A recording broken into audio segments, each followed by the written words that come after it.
RPC Televisión, en señal de televisión digital terrestre, a los miles de cibernautas que desde cualquier parte del planeta, ya sea en vivo o en diferido, nos siguen a través de las plataformas de Telemetro Cuarto Poder en YouTube. Bienvenidos a la emisión de hoy, viernes 30 de mayo del año 2025. Hoy se cumplen 25 años de la Ley 9 del 30 de mayo del año 2000, que conmemora hoy, declara hoy, un día cívico en honor de la etnia negra. En materia internacional, tenemos que el presidente de Francia, Emmanuel Macron, de visita en Singapur, dijo este viernes que los países de la Unión Europea deberían endurecer su postura hacia Israel si no mejora la situación humanitaria en la Franja de Gaza. Asimismo, sostuvo que la decisión de sancionar o no a Rusia si rechaza un alto al fuego con Ucrania se constituye en un test de credibilidad para los Estados Unidos presididos por Donald Trump. El mandatario afirmó que la Unión Europea deberá aplicar sus reglas contra Israel si no hay una respuesta a la altura de la situación humanitaria en las próximas horas y días en el territorio palestino. Macron planteó como posibles medidas el fin del acuerdo de asociación entre la Unión Europea e Israel que el bloque comunitario ya puso en revisión, o incluso aplicar sanciones.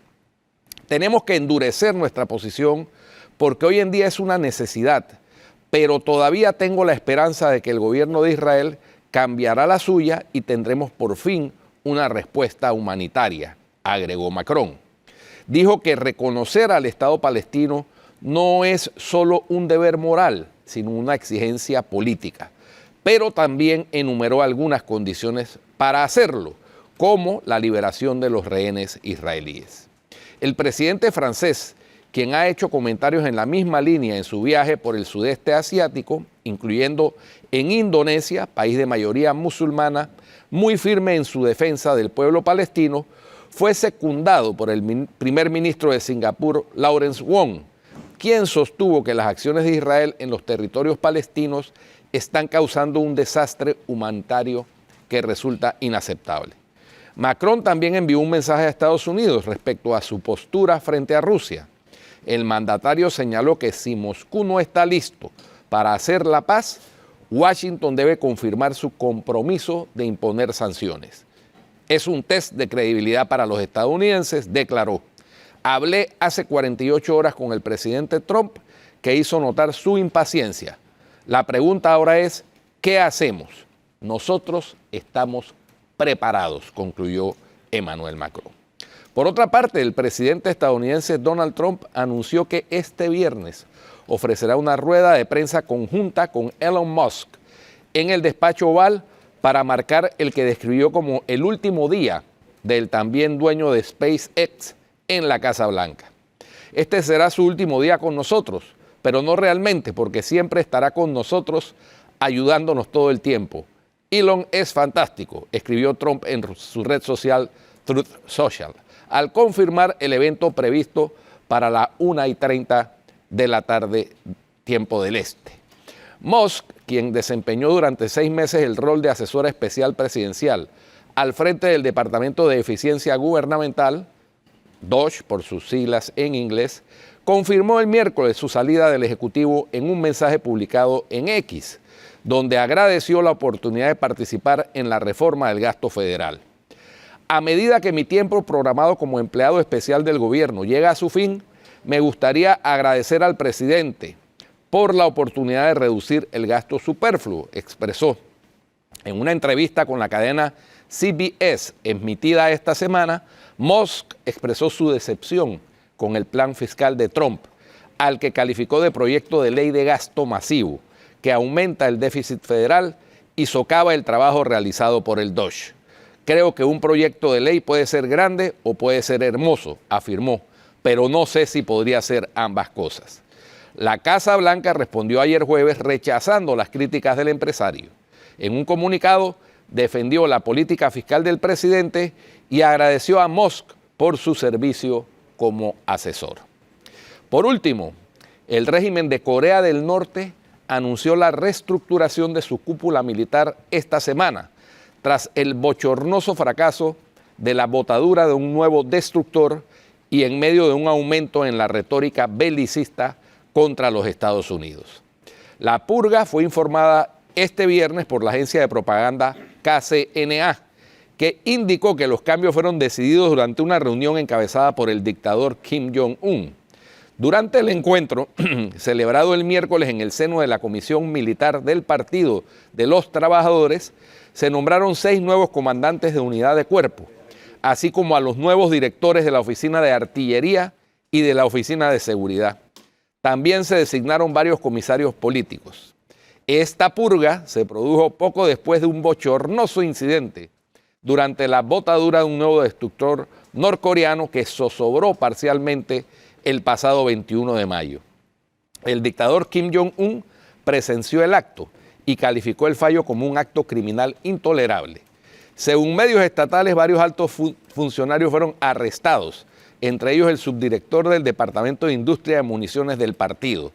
La admisión pública de un error técnico o administrativo de esta magnitud es extremadamente rara en Corea del Norte, donde el régimen suele ocultar cualquier signo de debilidad, especialmente en el área militar, clave para la propaganda interna y la proyección de fuerza. Los cambios militares llegan también pocos días después de que Corea del Norte enviara su mensaje más beligerante hasta el momento hacia la administración del presidente estadounidense Donald Trump, a la que ha acusado de querer impulsar un potencial escenario de guerra nuclear en el espacio con su proyecto de la cúpula dorada. Eso es lo más destacado en el campo internacional, Atenógenes. Guido, buenos días, amigos. Realmente hoy terminamos el noticiero con una denuncia muy preocupante allá en Bocas del Toro. Ahora resulta que los manifestantes de Bocas del Toro quieren amarrar a todo el mundo. O sea, porque esa es la modalidad allá en Bocas del Toro. Estábamos hablando con nuestro corresponsal porque resulta que se iba a realizar una feria de la salud allá en Chiriquí Grande y el MINSA está confirmando que se suspende porque la directora regional de salud de Bocas del Toro y la propia gobernadora y el personal de salud recibieron amenazas agresivas por parte de los manifestantes. Imagínense usted a qué punto están llegando. Suspender una feria de la salud, porque a ellos les da la gana. Ellos se están ahora autoproclamando no solamente como los responsables del sitio, sino también como los que no van a dejar hacer nada en el sitio. O sea, ya ellos dijeron que ellos son los dueños, no solamente parece que de la calle, sino de Bocas del Toro. Ahora ellos están amenazando a todo el mundo con amarrarlos, porque eso fue lo que ocurrió con estos funcionarios del MINSA. Y está pasando con nuestro corresponsal Pedro Batista allá en Bocas del Toro, lo están amenazando con amarrarlo. Ese tipo de amenazas son inaceptables, ni para el periodista ni para cualquier ciudadano. Entendemos la protesta, pero ahí es donde viene el punto de quiebre de la protesta. Inaceptable la amenaza, inaceptable la intimidación. Son ese tipo de conductas las que terminan destruyendo cualquier intención que tengan detrás de una protesta. Y eso está pasando en Bocas del Toro. Y nosotros lo dijimos en el noticiero y lo reiteramos ahora. Responsabilizamos al secretario general del Sindicato de Trabajadores de la Industria del Banano, el señor Francisco Smith. Si le pasa algo a nuestro corresponsal Pedro Batista, usted es el responsable, porque usted está promoviendo ese tipo de acciones en la calle allá en Bocas del Toro. Usted está haciendo que la gente que lo siga ahora esté amenazando a funcionarios y a periodistas con amarrarlos, simple y sencillamente porque ellos dicen, usted dice, y todo el mundo dice, de los que están protestando, que están en contra de la protesta. ¿Cómo no van a estar en contra de la protesta si la mayoría de la gente está secuestrada en este momento en Bocas del Toro?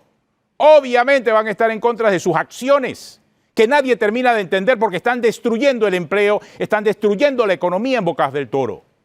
Ah, pero entonces nadie puede hablar, pues, porque solamente hay que decir lo que piensa el sindicato. Y ese es el problema, señor Francisco Smith. Usted es el responsable. El Sindicato de Trabajadores de la Industria del Banano que usted está dirigiendo, está promoviendo que estén amenazando a funcionarios y a periodistas en este momento. Ponemos en este instante atención y le pedimos a las autoridades en Bocas del Toro, que hoy por cierto se inicia un diálogo de alto nivel, para que tomen cartas en el asunto, anoten la situación y eviten que haya una desgracia, ya que nadie está controlando a estos señores en las calles de Bocas del Toro. ¿Todo por qué? Porque ayer un periodista también allá, que esperamos que no le ocurra nada al amigo Briceño, denunció lo que estaba ocurriendo, que aquí hay muchos intereses políticos detrás, o es que no se sabe cuál es el partido político del señor Francisco Smith. Por favor, señor Smith, del Sindicato de Trabajadores de la Industria del Banano, llame la atención a sus seguidores. No estén amenazando funcionarios, no estén amenazando periodistas con amarrarlos, simple y sencillamente porque están reportando la realidad de lo que pasa en Bocas, o es que no quieren que el resto del país sepa que Bocas se está quedando sin trabajo, sin energía, sin la recolección de basura, sin salud. Eso es inaceptable. ¿O es que piensa que todo el mundo está feliz allá, después de un mes de sitio? Tienen sitiada la provincia. Entendemos que hay un diálogo. Esperemos que haya lo mejor para el diálogo, pero también tienen que colaborar y evitar acciones que al final terminen perjudicándolos a ustedes. Por favor, el llamado a la reflexión al señor Francisco Smith, porque al final usted va a ser el responsable. Por eso lo responsabilizamos directamente a usted, porque usted es jefe de la protesta. Usted es que debe controlar a sus seguidores y evitar que haya una desgracia y algo que al final todos terminemos lamentando, por favor, señor Smith. El llamado es muy claro, esperemos que eso no ocurra y a la policía también la ponemos en atención del caso. Y si algo le ocurre a nuestro corresponsal, a algún funcionario, estamos responsabilizando directamente al Sindicato de Trabajadores de la Industria del Banano como responsable de estas amenazas hacia nuestro equipo periodístico en Bocas del Toro. Danilo, realmente es inaceptable que este tipo de cosas ocurran. Y más aún, entendemos el concepto de la protesta, pero ya cuando comienzan a tomarla con los periodistas y con los funcionarios que no tienen absolutamente nada que ver con la protesta, significa que se están quedando sin argumentos. Eso es lo lamentable. Así es, ¿no? Ya cuando tú pasas de la maniobra de expresión a la agresión, ya tienes un nivel de daño. Y ojo, la agresión no es a lo que se está llegando. Exacto. La agresión es el simplemente hecho de cerrar un paso, ya es una agresión. La amenaza a la vida es un mayor nivel de agresión. Es decir, se ha pasado dentro de un ambiente de agresión a un nuevo estadio. Y eso es preocupante porque la dinámica de la violencia funciona en espiral. Toda acción violenta genera reacciones. Y una vez que usted desencadena eso, usted no sabe en qué va a terminar. Exactamente. Así que el pretendido control de algunos, al final termina totalmente fuera de toda posibilidad de predecir o de ajustar o de hacer o deshacer. Porque una vez que usted comienza un acto de agresión, usted desencadena una serie de cosas. ¿Quieres el ejemplo típico? En 2023, lo que ocurrió en Chame. Así es, exactamente. Esa es la consecuencia. Ahí tienes un ejemplo típico de cómo una agresión que fue bloquear una vía pública terminó en la máxima tragedia. Y no es cuestión de decir quién tiene la razón y quién tiene el derecho, no. Es que un gesto, una maniobra de agresión genera automáticamente. Y usted no sabe cuál es la condición de la persona que tiene enfrente. Usted no sabe cuál es su estado mental, cuál es su estado de ánimo, cuál es su estado de salud somática. Entonces, al no tener esa información, lo que usted está haciendo está fuera totalmente del control. La violencia engendra violencia. La violencia Claro, engendra violencia. y sobre todo, ojalá la población entienda, y los que están en ese tipo de manifestación violenta, porque yo siempre he dicho que no es manifestación pacífica violar derechos fundamentales como el derecho al libre tránsito, es violenta porque violenta ese derecho, entiendan que las acciones tienen consecuencias, por lo menos en un Estado de Derecho. Y si no, que le pregunten a las 5 personas que le privaron de su libertad en el Darién, a la gente del Senafrón Inés Guaynora, que están siendo procesadas por el delito, entre otros, de privación de la libertad con violencia. Porque es que eso es inadmisible. Una cosa es protestar y otra cosa es agredir a sus congéneres, a sus conciudadanos, a panameños como ellos, que están simplemente cumpliendo su deber. Claro. Los funcionarios públicos, los funcionarios del MINSA en la Feria de Salud, que desafortunada y trágicamente tuvo que ser cancelada por amenazas a esos funcionarios, y los periodistas que están cumpliendo su deber de informar y cubrir la información para que la ciudadanía esté debidamente informada y pueda darse una idea de lo que está sucediendo. Así que ese tipo de manifestación agresiva es absolutamente inaceptable y ojalá las autoridades hagan cumplir el derecho que tienen los ciudadanos, no solamente de ejercer su profesión, de ejercer su función, sino de expresar con libertad lo que opinan sobre lo que está sucediendo. Que cuando se acaba el pensamiento razonado, comienza entonces la intimidación. Y ya lo hemos vivido, porque mucha gente dice y me señala a mí como, no, lo que pasa es que tú odias al Suntrax. No, yo no odio al Suntrax. Simple y sencillamente, desde hace 30 años, lo único que hemos estado señalando es la violencia que trae el Suntrax. Es la intimidación que trae el Suntrax. Es un método que la misma ciudadanía ya lo conoce y lo ha esquinado. Por esa razón, en cada elección que se presentan, no tienen votos, porque no le gusta a la mayoría del panameño ni la intimidación ni la violencia que transmite el Suntrax. Ahora resulta que el Sindicato de Trabajadores de la Industria del Banano en Boca está en la misma. Y no sabemos si los maestros y los profesores van a quedar en la misma, porque van a quedar arrinconados en la misma, si siguen esas prácticas y esas tendencias que ha dejado en este país el Suntrax.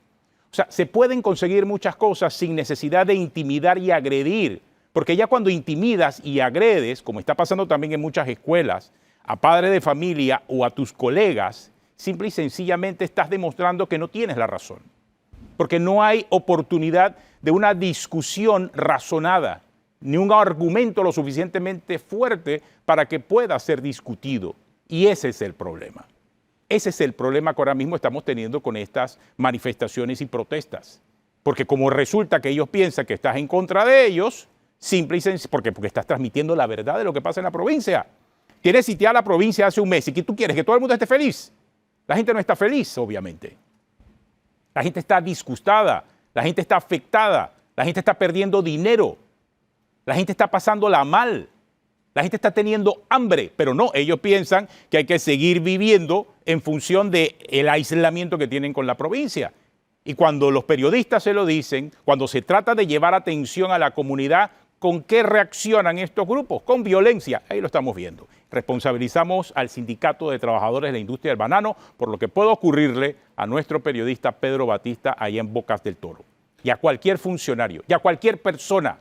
Policía Nacional, atención, estos señores ya parece que se salieron de las manos de todo el mundo y ahora están amenazando a la gente.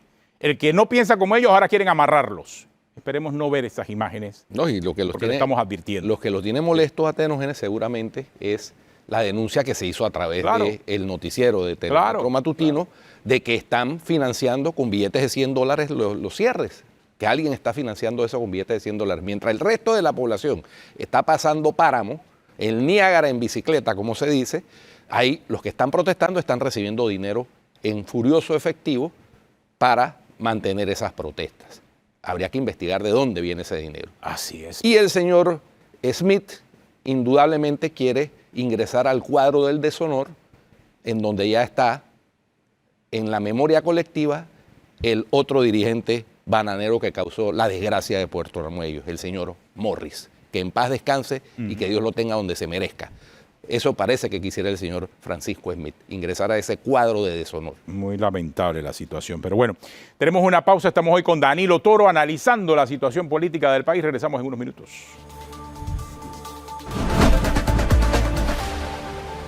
Bueno, continuamos aquí en Cuarto Poder. Hay algunos temas también de actualidad que dar a conocer, sobre todo el anuncio que hizo esta mañana el ministro de Comercio e Industrias, Julio Moltó, sobre el tema de la mina.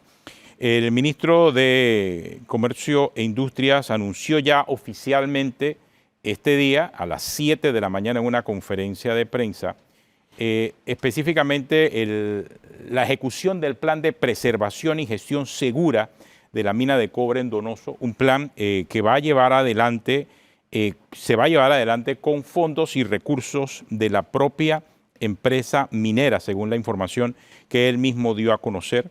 era un paso pues importante, necesario, sí que decirlo. Era el plan de preservación para autorizar la salida del cobre, que lleva meses guardado allí. No se reabre la mina, él aclaró. Lo que sí es que se evita, entre otras cosas, las pérdidas que se estaban dando en función del material que estaba allí. Recordemos que este es el primer caso que se da en el mundo de una mina operativa y que fue cerrada, porque hasta ahora todos los casos similares que se habían dado, todavía el proyecto no había iniciado. Bueno, en Panamá fuimos innovadores. Y sí, y la decisión que se tomó en el 2023 implicaba el cierre de una mina 100% operativa y que acababa de comenzar la operación. Así que evidentemente había material que todavía estaba a la espera de su procesamiento, y pues ya el inicio de este plan que anunció el ministro pues buscaba ese objetivo. También hay otros temas importantes relacionados con esto, sobre todo en el tema de la aprobación, que este plan pues no representa la reactivación de la mina, insistimos, ni interfiere tampoco en los procesos legales en curso. Son evaluaciones científicas y auditorías independientes que se han hecho en función de eso, y resolver técnicamente lo urgente, que en parte es construir una solución integral para este problema que representaba la mina de cobre. Comienza entonces este plan. Evidentemente esto va a generar muchas reacciones. Danilo, claro. Guido, no sé qué piensan ustedes. Sí, yo entiendo el motivo de la conferencia, porque el mismo ministro dijo que hoy mismo empezaba esa operación, que es a cargo de la empresa minera, porque es quien tiene la responsabilidad del mantenimiento, preservación segura de esa área. Porque va a haber movimiento de personal. Evidentemente tienen que haber ya contratado personal para ejecutar ese plan, y va a haber movimiento de personal, va a haber gente entrando y saliendo de la mina, va a haber buses transportando gente seguramente diariamente, y pues yo pienso que la intención del ministro Moltó era tratar de vacunar cualquier tipo de desinformación que surja en torno al movimiento que se va a dar a partir de hoy en la mina para ejecutar ese plan de preservación seguro, no solo de la mina, de la tina de Relave, que es un dique, pues, finalmente, y de las otras áreas que están paralizadas desde el año 2023 y que requieren un programa, un plan de preservación segura y de mantenimiento seguro, sin que eso implique explotación y extracción ni procesamiento del cobre que está en ese yacimiento. A mi entender, el gobierno está de alguna u otra forma tratando de ganar tiempo, y ganar tiempo para el gobierno es perder tiempo para otras cosas, porque ganar tiempo significa postergar lo de la mina por el temor político de que la convergencia de varios temas que pueden ser candentes o que pueden tener algún grado de ruido sociopolítico le afecte más de lo que le está afectando la actual realidad. Sin embargo, en el caso de la mina, hay algo que se impone, por gravedad se le impone al gobierno. El gobierno tiene un serio problema porque sus principales planteamientos para darle un respiro económico al país son muy prometedores, pero toman mucho tiempo. Y ya las condiciones sociales no dan mucho margen de espera. Y la mina es un foco de operaciones económicas de una enorme densidad. Así es que la demora que el gobierno pueda estar haciéndose, porque hacer que tema mina no choque con tema caja de seguro social, o que ambos temas no choquen con tema represa del Río Indio, y que a estos a su vez no choquen con tema de relaciones con Estados Unidos, es un escenario ideal que no va a existir. El gobierno tendrá, como efectivamente lo está teniendo que hacer, que administrar todos estos temas al mismo tiempo. No, y se necesita hacer para avanzar. con este tema. O sea, porque Exacto. el tema no puede quedar ahí en una congeladora. Sí ha sido un buen paso, bueno, para el gobierno, por lo menos en la definición. En la definición de anunciar el plan de preservación, un paso importante.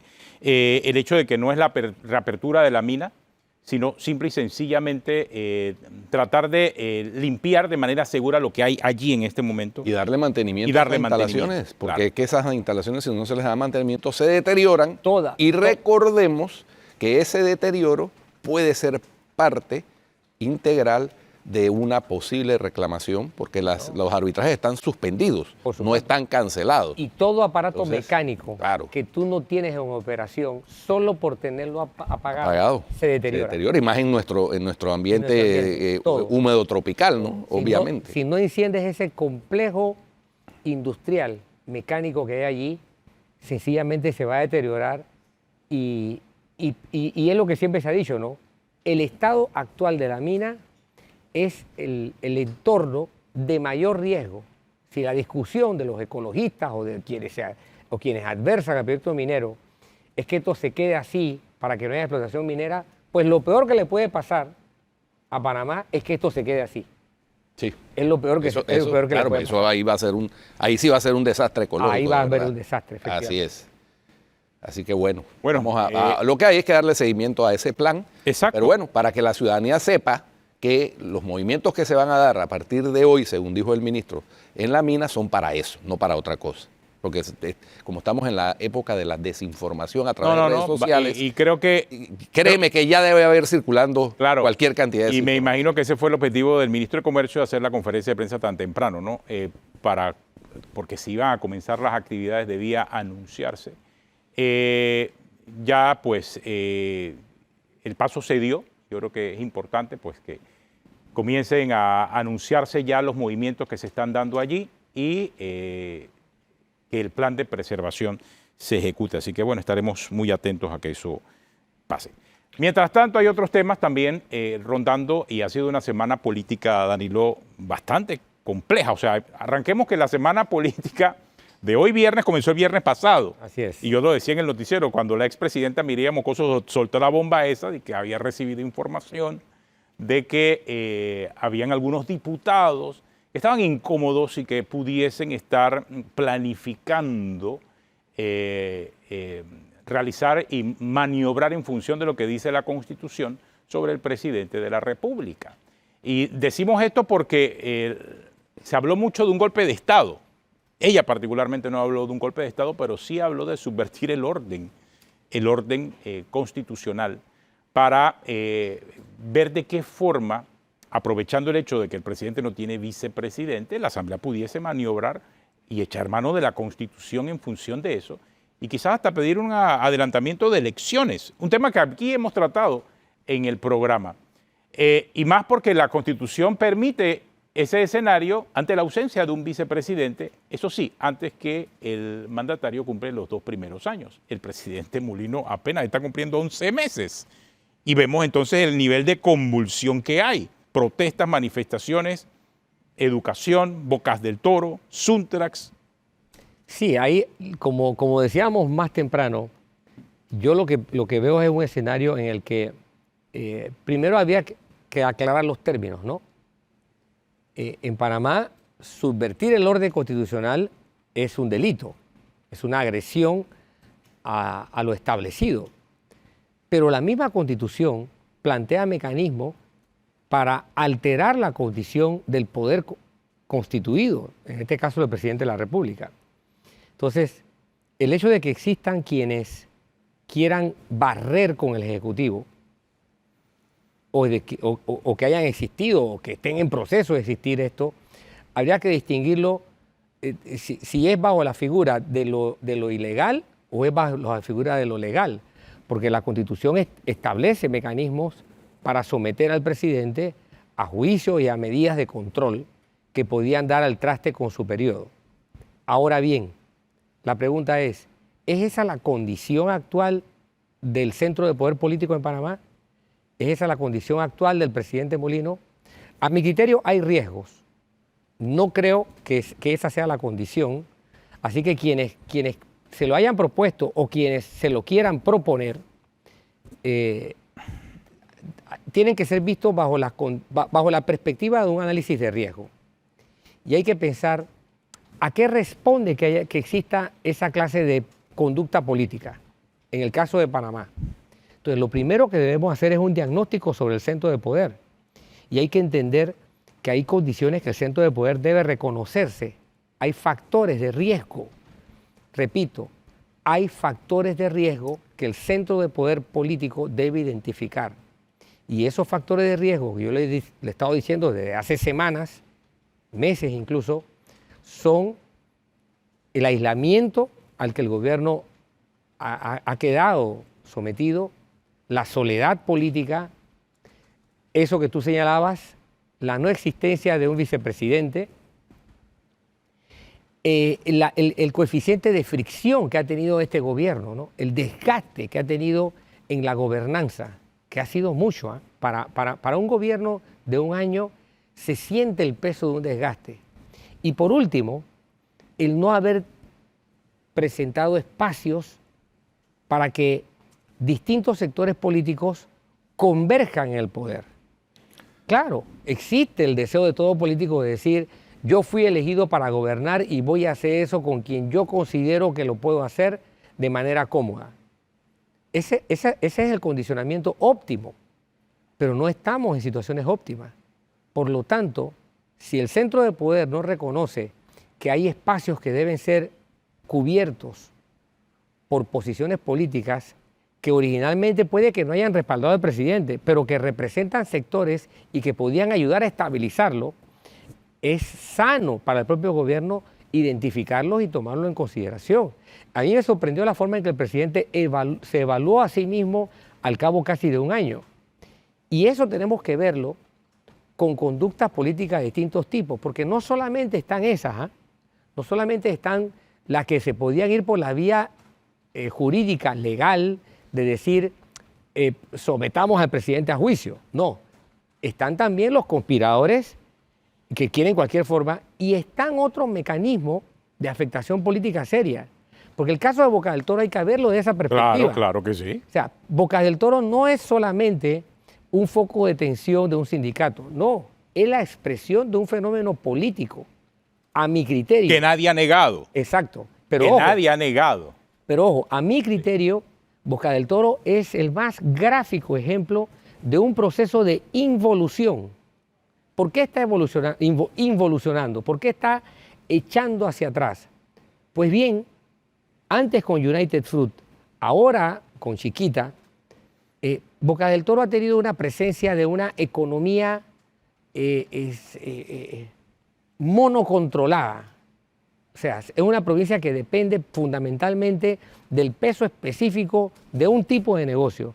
Es un capitalismo básico, es un capitalismo en términos históricos de lo más elemental. Pues bien, ese tipo de capitalismo, esa presencia de una empresa que determina la dinámica económica de todo el entorno de una provincia, está echando hacia atrás porque pareciera ser el laboratorio de lo que yo llamo una feudalización de Bocas del Toro. O sea, de ese capitalismo, Bocas del Toro da las señales de estar echando hacia atrás y estarse convirtiendo en una provincia ya de un entorno feudal. Porque la mentalidad de llevar a la gente a que aquí se vaya a la fuente de empleos, a que aquí quede un montón, miles de personas sin empleo, uno se explica, ¿y por qué hay gente que estaría en capacidad de afectarse de esa forma? Pues bien, eso solamente pasa cuando hay una visión mucho más retrógrada que indica que, obviamente, si hay muchas personas desempleadas, será fácil o mucho más barato contratar a alguien. Y si hay muchas tierras disponibles, porque se fue una empresa que tenía miles de hectáreas, es toda una oferta de tierra que podrá ser vista desde una economía casi que feudal, si no feudal. Claro, ¿y quiénes son los que pueden aprovechar el momento? Los políticos. Solo los que tienen poder. Los políticos. Efectivamente. Y todos los caminos conducen al mismo lugar. Todos los caminos conducen al mismo lugar. Es que de eso porque se Bocas trata. del Toro no ha estado solo. Es triste lo que está pasando en Bocas del Toro. Es un esquema feudal. Claro, y va más allá del sindicato. Es triste y es real, pero Bocas del Toro no ha estado solo. El presidente del principal partido que estuvo en el poder en el gobierno pasado, ¿quién era? Benicio Robinson. Ah, el presidente del principal partido en el poder. Bocas del Toro ha recibido ayuda. ¿Dónde está? Es la pregunta. ¿Dónde está? Es la pregunta. Porque es que no es que Bocas del Toro ha estado aislado del poder político. No, señores. O sea, el presidente del principal partido en el poder en el gobierno pasado, ¿quién era? Benicio Robinson. Hablamos del PRD. O sea, que no era porque nadie estaba viendo a Bocas del Toro. Es más, aquí estuvimos viendo hace poco la serie mayor de béisbol. ¿Quién ganó el campeonato? Bocas del Toro. No es que Bocas del Toro ha estado aislada, ni Bocas del Toro tampoco se le ha prestado atención. Sí se le ha prestado atención. Oye, hasta la mascota estaba en planilla. Exactamente. Eso. Ajá, exactamente. O sea, ¿de qué forma se le ha prestado atención? O sea, ¿por qué razón esos políticos que ostentan cargos importantes en los partidos en el poder, y hablo del gobierno pasado, no ayudaron a la provincia? Perdóname. O sea, si tú representas, si tú eres diputado de esa provincia y tuviste en el poder y encima eres el presidente de ese partido y tenías la influencia, tenías mayoría en la asamblea, tenías control del ejecutivo también, ¿por qué Bocas del Toro tiene los problemas que tiene, Danilo? ¿Te das cuenta? Bueno, ¿dónde está el problema? Hay un problema? Ahí está el problema. Hay que decir que Bocas del Toro tiene un problema estructural también, porque la mayoría de la población de Bocas del Toro es de la etnia Nahue Bulé, que esos son la mayoría de los obreros de las bananeras también, la mayoría. Tiene un problema estructural de deficiencia educativa. Ustedes sabían que solo el 24% de la población de Bocas del Toro es bachiller. El resto no ha terminado la escuela. Tiene una serie de deficiencias Triste. que han sido desatendidas tradicionalmente por los estados, por el estado centralizado. Hay que corregimientos. es la República de Panamá. Y por los influyentes políticos. Pero no estoy Guido. hablando solo de la parte comarcal, Danilo. Estoy hablando incluso de La parte urbana. del área urbana de Bocas del Toro. Ha sido olvidada por los Entonces, influyentes así políticos es. porque les conviene mantener a la población así. Por Eso es lo triste. por eso Esa es la realidad. O sea, o me vas a decir que no. Y les explota en la cara esa realidad. Claro que hay un problema en Bocas del Toro. ¿Y quién ha propiciado ese problema? Revisen a los que han dirigido esa provincia, Claro. a los que representan a esa provincia Entonces, en la Asamblea. Ahí está el problema. Dice la famosa reflexión china, de origen chino, toda crisis es al mismo tiempo una oportunidad. Bueno, esta crisis debería ser aprovechada. No es la primera vez No, que hay pero crisis en a- Bocas del a Toro mí como observador- para profundizar en las soluciones que requiere la provincia de Bocas del Toro, que no es una provincia pobre, No, es para una provincia nada. rica, fértil. Ahí vimos a la presidenta de la Asociación de cacao, de Ajá. cacaoteros, de chocolate Cacao, fino. chocolate. Así es. Banano. Turismo. Turismo. Es una provincia Aquí vimos que el tiene los recursos. El pero dilema tiene- de Suntrax, o sea, las tierras millonarias que hay ahí en función de un proyecto hotelero, o sea, ¿cuánto se han valorizado en 10 años, 15 años aproximadamente? Lo que tiene ahora el Suntrax en problemas son esas tierras. Bueno. Unas tierras que inicialmente valían 3 millones y en 10 años se han convertido en tierras de 28 millones. Danilo, ve, o sea, existe ese potencial, existe ese recurso. El problema es que, bueno, hay políticos que están en el medio, que ellos sí se aprovechan de los recursos, pero dejan a la población en la ignorancia. Por eso que a mí como observador me llama la atención que este galopante proceso de feudalización de Bocas del Toro, a su vez, quede dentro del discurso de sectores que uno diría son políticamente adversos, pero que al final convergen en el desenvolvimiento, en el desarrollo de este proceso de feudalización. Y terminan apuntalando ese proceso. Y entonces tú te encuentras Increíble. con un planteamiento de izquierda que funciona como el acomodo de fichas de un rompecabezas en este ordenamiento feudal. Porque de lo que se trata es eso, ¿no? Es la involución a un esquema de una provincia que no se va a desarrollar y su área adyacente, la comarca, que no se van a desarrollar bajo el esquema feudal imperante. No lo va a hacer.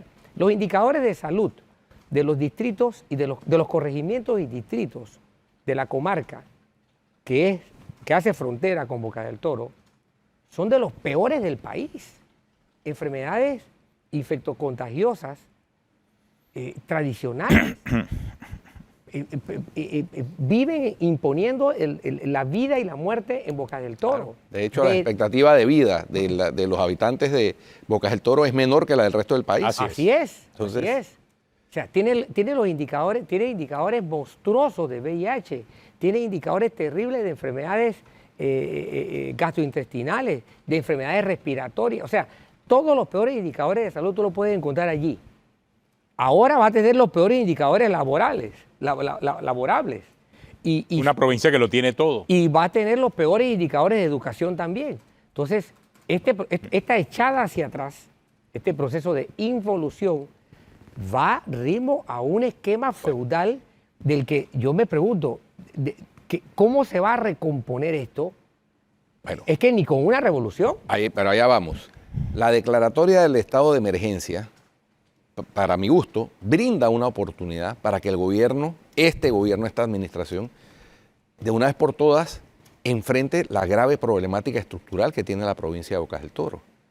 Porque ya hay una comisión de alto nivel conformada por 7 ministros y la administradora de la Autoridad de Turismo de Panamá, que van a estar reuniéndose en Bocas del Toro con algo de permanencia, y ellos son los que tienen en sus manos gestionar el tema de cómo se utilizan los recursos públicos, cómo se diseñan políticas públicas desde el Estado para hacerle frente a ese problema estructural que tiene la provincia. Sí, el tema de la forma. O sea, no hay duda de que hay problemas en Bocas del Toro. ¿Sí? Y hay problemas en Bocas del Toro hace mucho tiempo. El tema es que la forma que están utilizando ahora agrava el problema. Y eso en función de los reclamos que pueden hacerle al presidente del Partido Revolucionario Democrático, que es máximo líder político y que fue máximo líder político de este país en los últimos 4 años.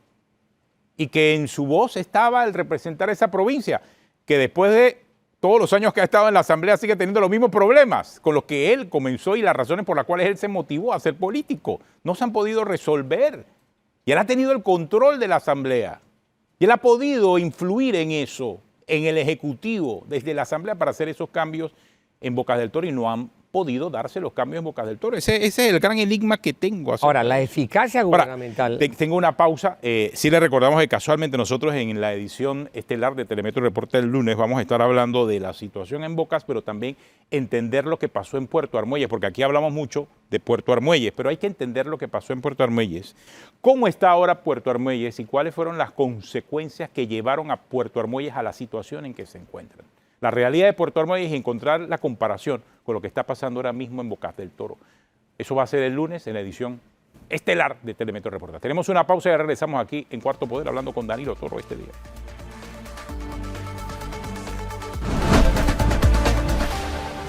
Bueno, continuamos aquí en Cuarto Poder. Realmente ha pasado todo en estos 11 meses que cumple mañana el presidente Mulino.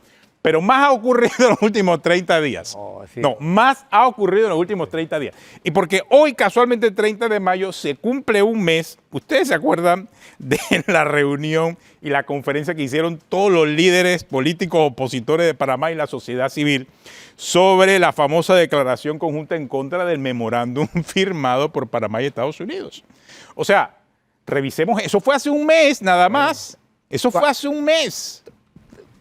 Revisa esto. Retoma la entrevista que me hiciste para esa fecha y verás cómo yo te analizo y te digo ese día, al día siguiente de eso, y te digo, mira, el problema es que el gobierno emite señales por pasiva y por activa tan débiles que va a haber políticos que van a aparecer y van a decir, mira qué, yo estoy aquí. Para que esto se lo lleve otro, mejor me lo llevo yo. Exactamente. Entonces, y así pasó. Y así pasó. Así pasó. Claro, no se les volvió a ver juntos después. Entonces, ha pasado un mes, no se les volvió a ver juntos después. ¿Por qué razón? Muchas razones. Entonces, hay muchas razones detrás. Pero, y es más, en ese momento a muchos se les preguntó si se trataba de una gran alianza opositora. Pero de repente, pues fue como la Alcacercel, ¿no?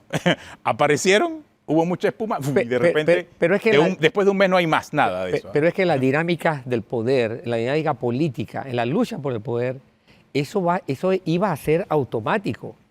Porque si tenías a un gobierno con las señales que estaba emitiendo, ellos veían eso, sentían eso como una incitación a ocupar el espacio del Ejecutivo.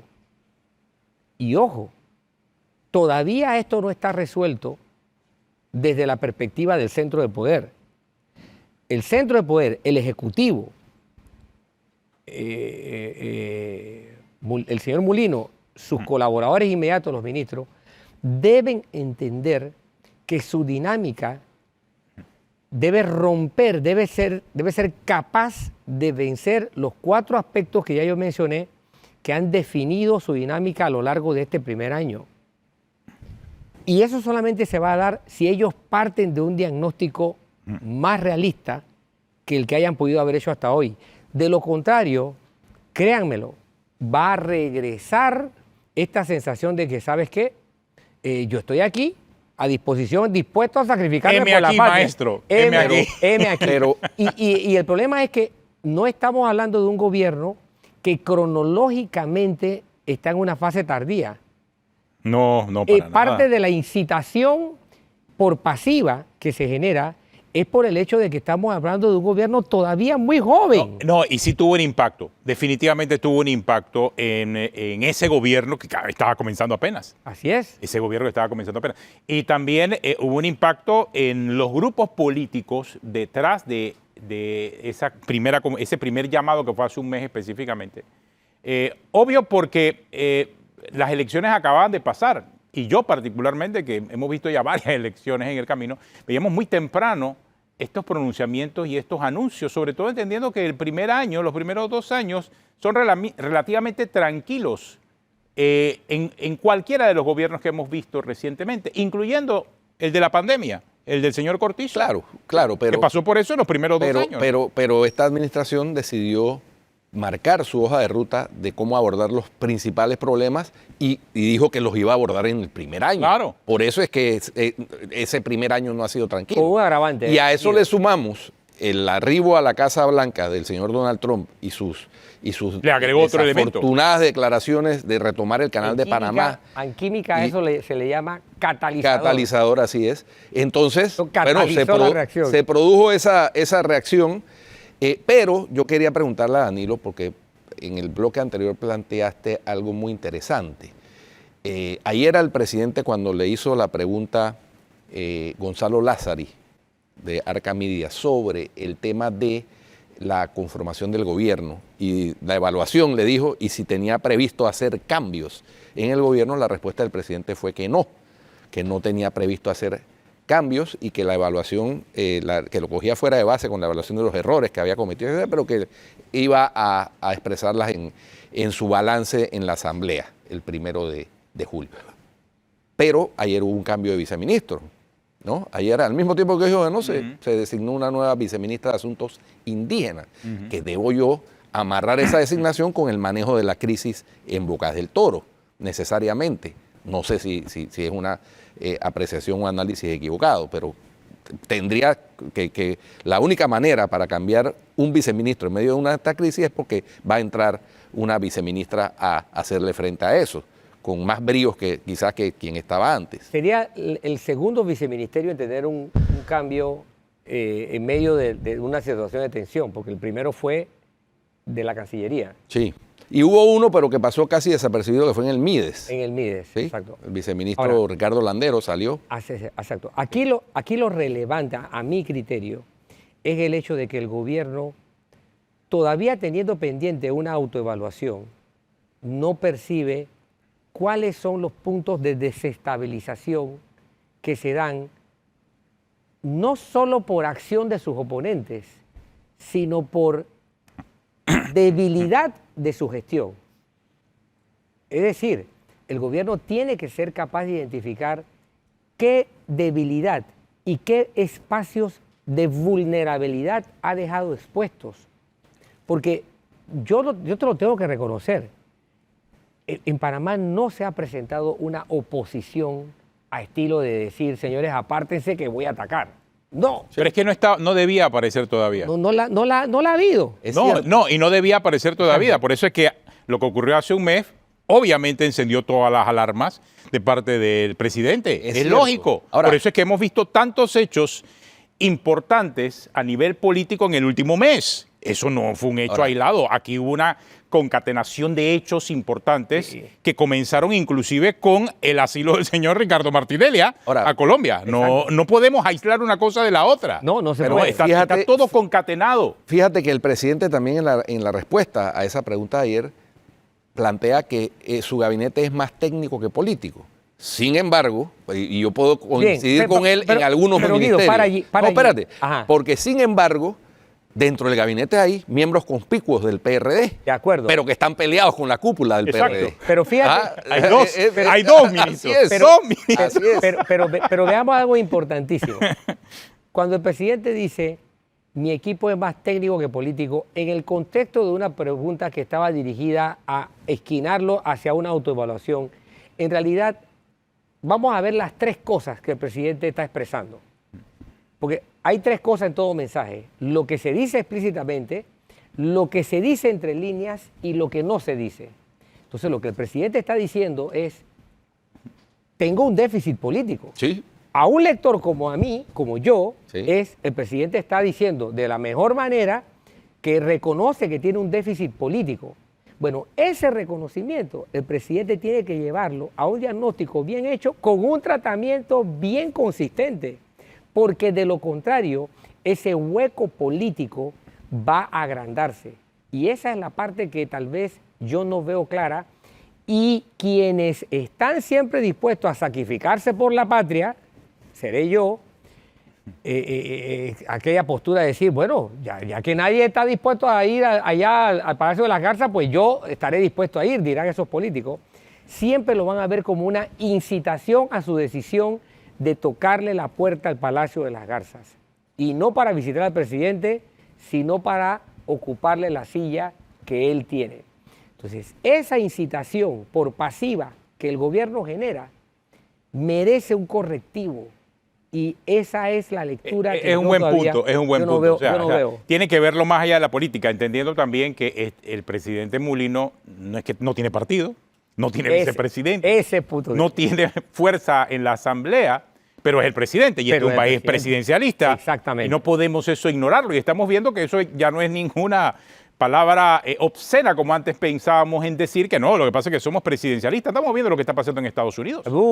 Estamos viendo lo que está pasando en Estados Unidos y se está revelando ese presidencialismo real en las democracias de Occidente. Entonces Panamá no se escapa a esa realidad global que estamos viviendo en este nuevo orden mundial. O sea, es el reconocimiento preciso de que los países son presidencialistas. Hay un autor... Es parte de esa normativa. Claro, en el caso particular del presidente, pues el presidente Mulino no tiene partido, no tiene movimiento, así que no hay una continuidad ni ideológica ni partidista.